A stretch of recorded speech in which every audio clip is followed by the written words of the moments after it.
Hello, आप सभी का आपके इस यूट्यूब चैनल पर हार्दिक आभार और अभिनंदन। देखिए, हम पिछले वीडियो के अंदर बात कर रहे थे प्रकाश के परावर्तन के बारे में, जिसके अंदर हमने प्रकाश के परावर्तन की परिभाषा देखी। हमने देखा प्रकाश का परावर्तन क्या चीज़ होती है और उसके हमने नियम देखे। ठीक है, तो उम्मीद करता हूँ कि आपको वो वाला सेशन अच्छे से समझ में आ चुका होगा। और एक बात मैं आप लोगों को कहना चाहूँगा कि अगर आपको किसी भी प्रकार की प्रॉब्लम्स का सामना करना पड़े, कि आपको कोई भी दिक्कत हो, कोई भी चीज़ जो है वो समझ में नहीं आ रही हो, तो मैं आपसे एक बात क्लियर कर देना चाहता हूँ कि आप उस कमेंट सेक्शन के अंदर कमेंट कर दीजिएगा। और जैसे ही वो कमेंट आपके मेरे पास आएंगे तो मैं उसका आगे वाले वीडियो के अंदर सॉल्यूशन देने का पूरा प्रयास करूँगा। ठीक है, तो जो भी बच्चे 10th क्लास के हैं या फिर अदर जो भी कॉम्पिटिटिव एग्जाम के जो देख रहे हैं वीडियो को, तो वो ज़्यादा से ज़्यादा इस वीडियो को लाइक करें और ज़्यादा से ज़्यादा शेयर करें, जिससे जो भी गरीब तबके के बच्चे हैं या फिर जो ऐसे बच्चे हैं या फिर ऐसे कॉम्पिटिटर्स हैं जो ज़्यादा फीस नहीं दे पाते हैं, तो उनके लिए भी थोड़ा सा हेल्पफुल रहे। ठीक है, तो उम्मीद करता हूँ कि आपको ये वाला सेशन भी बाकी सेशन की तरह ही बहुत ही ज़्यादा फायदेमंद रहेगा। ठीक है, तो बिना किसी देरी के हम चलते हैं हम अपने टॉपिक की तरफ, जिसका नाम है प्रकाश का परावर्तन। देखिए, प्रकाश के परावर्तन के बारे में हमने बहुत सारी चीज़ें देख भी ली थी। ठीक है, आज हम बात करेंगे प्रकाश के परावर्तन के प्रकार।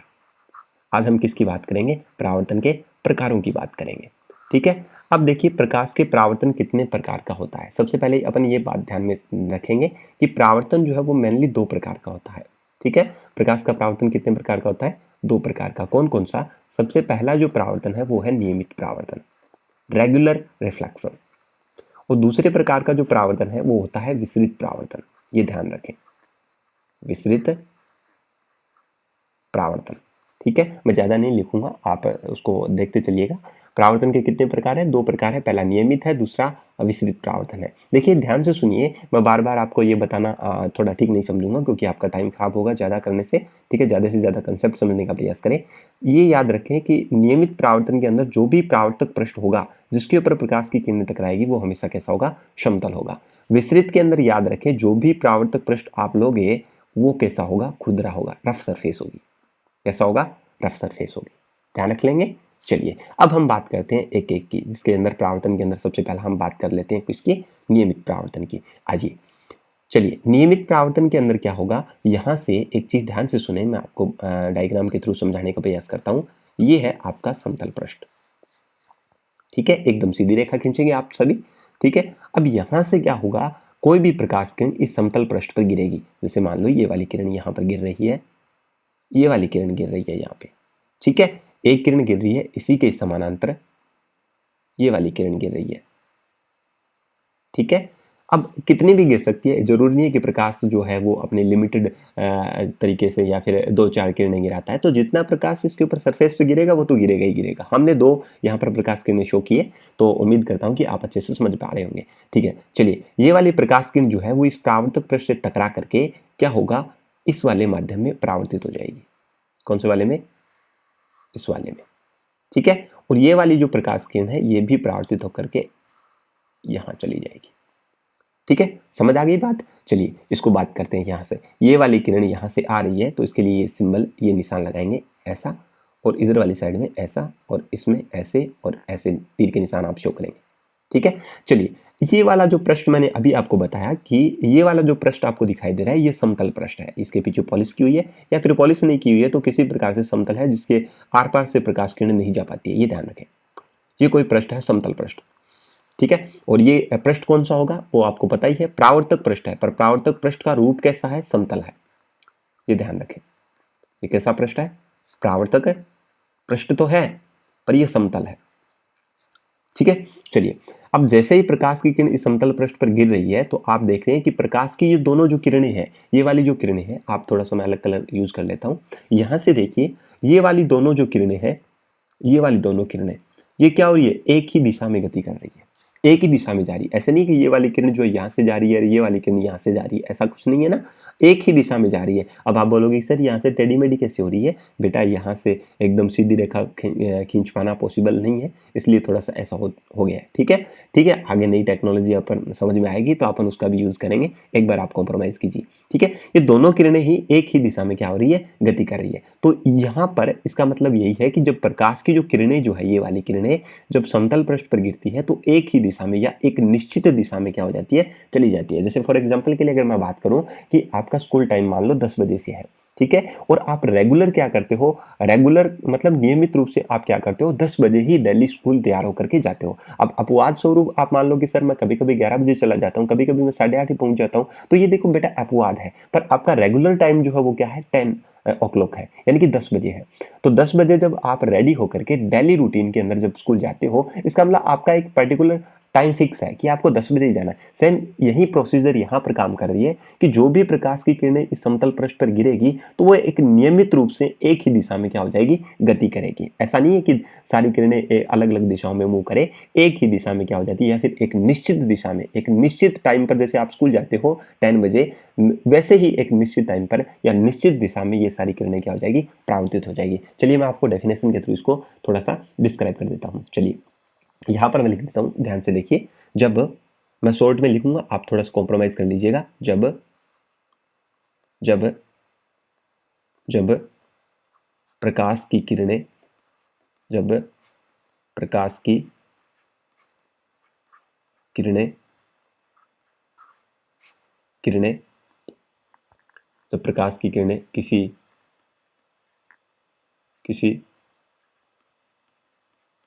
समतल पृष्ठ पर क्या होती है, गिरती है तो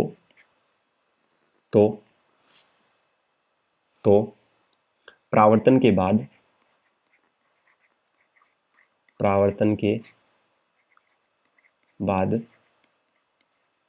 एक निश्चित दिशा में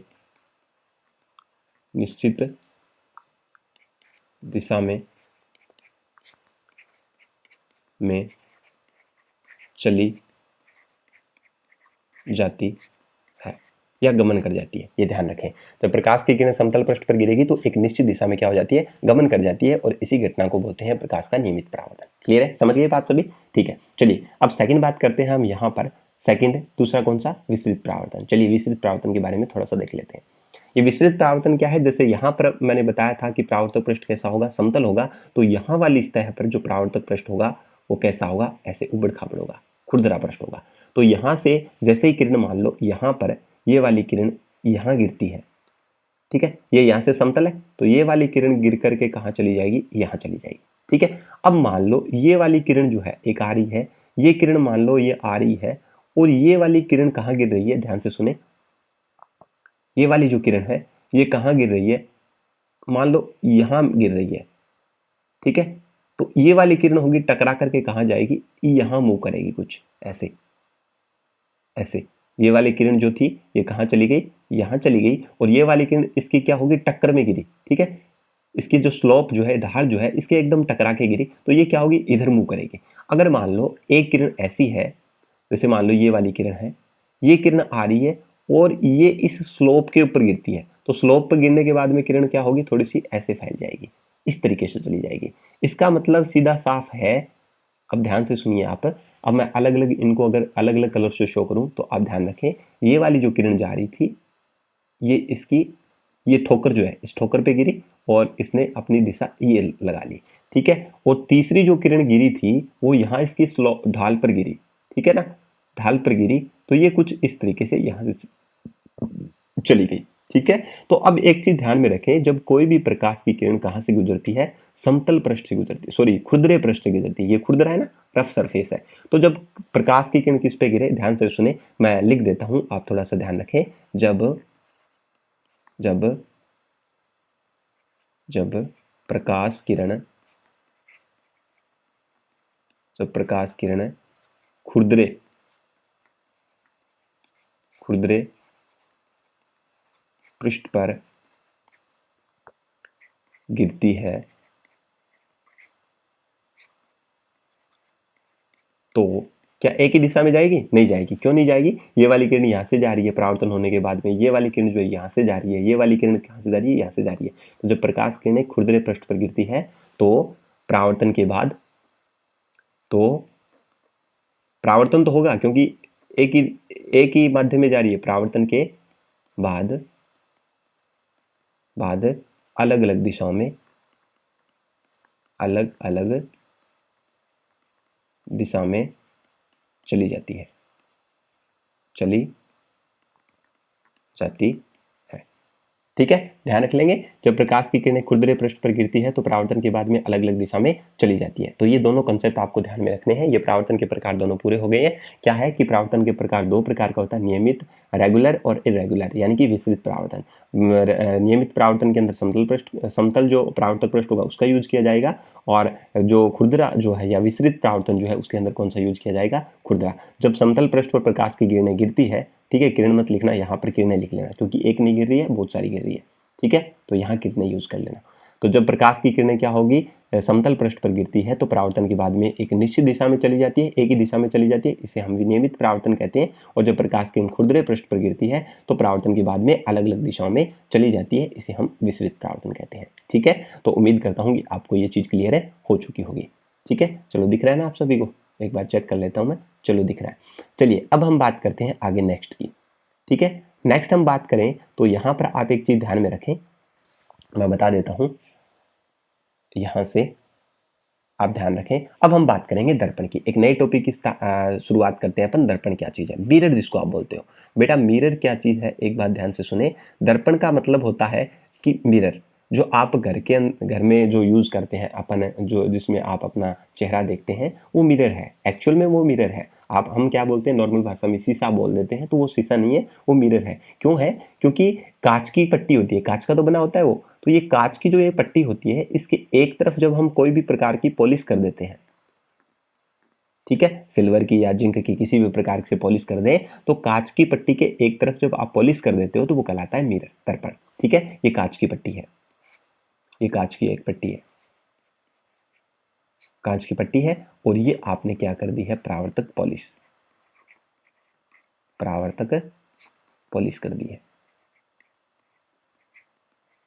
परावर्तक पॉलिश कर दी है। ठीक है, तो जब कांच की पट्टी के एक साइड में जो परावर्तक पॉलिश कर दी जाती है तो उसे हम क्या बोलते हैं, दर्पण कहते हैं। ठीक है, तो ये डेफिनेशन याद रखें, जब कांच की पट्टी के एक तरफ परावर्तक पॉलिश कर दें तो उसे हम क्या बोलते हैं, दर्पण कहते हैं। तो उम्मीद करता हूँ बेटा सारी डेफिनेशन मैं लिख नहीं पाऊंगा क्योंकि टाइम ज़्यादा लगेगा, इसलिए आप वीडियो को पॉज करके थोड़ा लिखने का प्रयास करें कि जब कांच की पट्टी के एक तरफ, जब कांच की पट्टी के एक तरफ परावर्तक पॉलिश कर देते हैं तो उसे हम क्या बोलते हैं, दर्पण कहते हैं। अगर आपको लिखना ही है तो मैं लिख देता हूँ, प्रयास करता हूँ लिखने का भी। चलिए, जब जब कांच की पट्टी के एक तरफ परावर्तक पॉलिश कर देते हैं, परावर्तक पॉलिश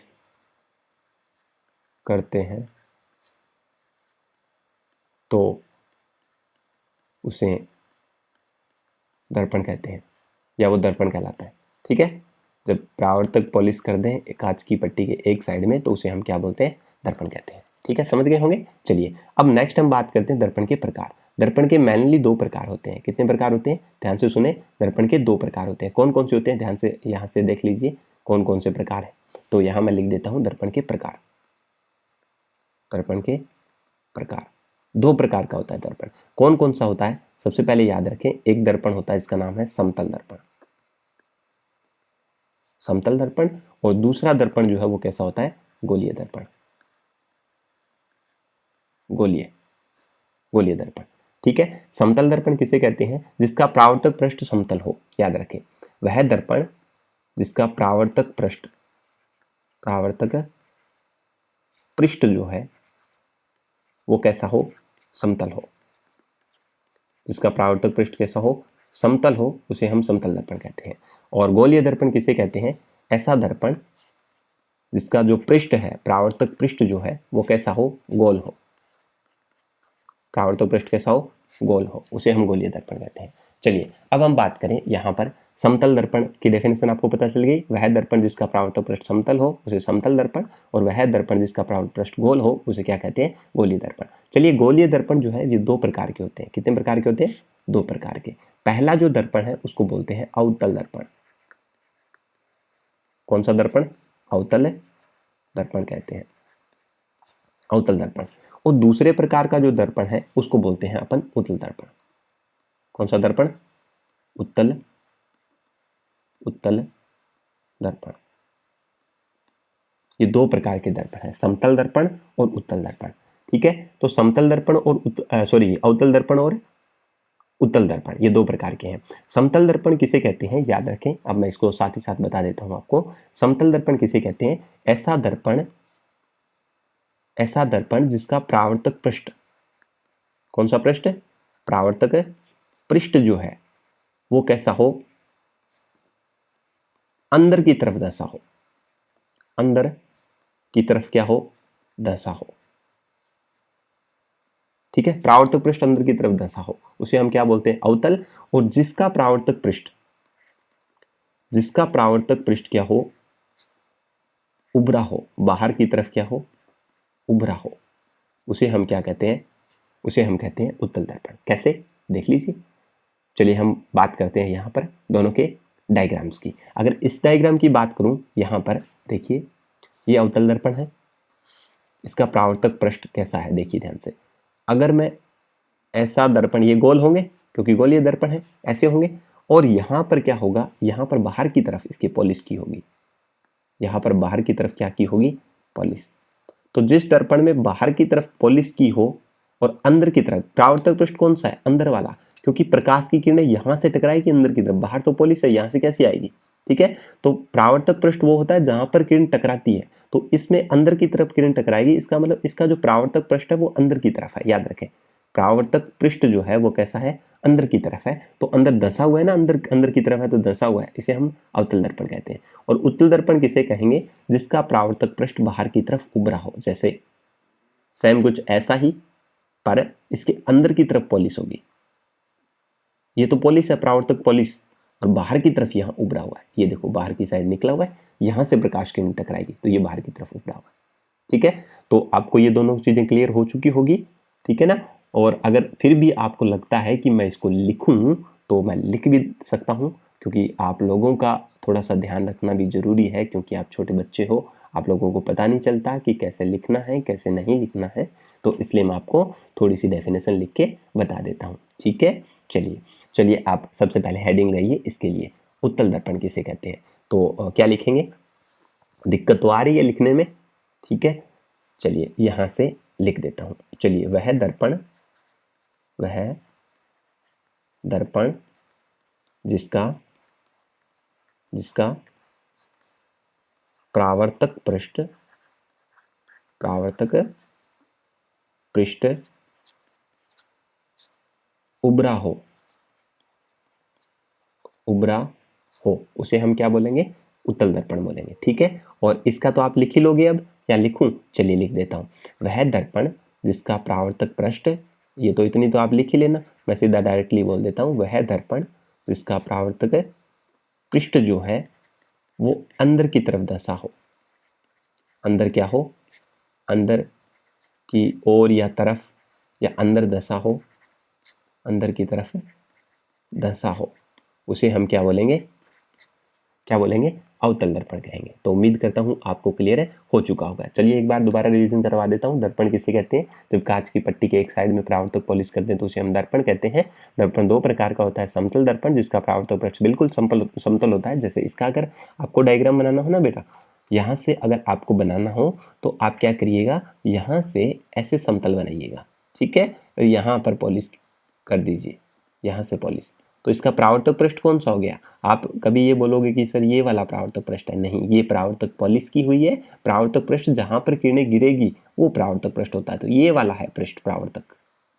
तो इसका परावर्तक पृष्ठ कैसा है? समतल है। पर यहाँ पर देखिए गोलीय वालों में इनका परावर्तक पृष्ठ गोल होता है। कैसा होता है? गोल होता है। जैसे ये देखो, ये गोल दिखाई दे रहा है और ये वाला भी गोल दिखाई दे रहा है। तो जिसका परावर्तक पृष्ठ अंदर की तरफ धंसा हो उसे हम क्या बोलेंगे? अवतल दर्पण। जिसका बाहर की तरफ उभरा हो उसे हम क्या बोलेंगे? उत्तल दर्पण। क्लियर है बात सभी को? चलिए इन दोनों के बारे में थोड़े थोड़े फैक्ट और बता देता हूं मैं आपको कि किसको अभिसारी बोलते हैं और किसको अपसारी बोलते हैं। यहां पर ध्यान से सुनिए, यहां पर मैं लिख रहा हूं, ठीक है।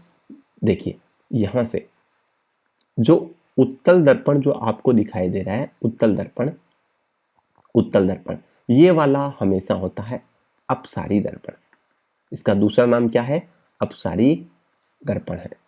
बोलोगे कि सर अपसारी दर्पण क्यों है? तो सबसे पहले मैं क्लियर कर देना चाहता हूँ, अपसारी दर्पण इसलिए है क्योंकि जो भी किरणें जो है, जो भी प्रकाश की जो किरणें हैं इसके ऊपर गिरेगी, उनको ये क्या कर देता है? फैला देता है।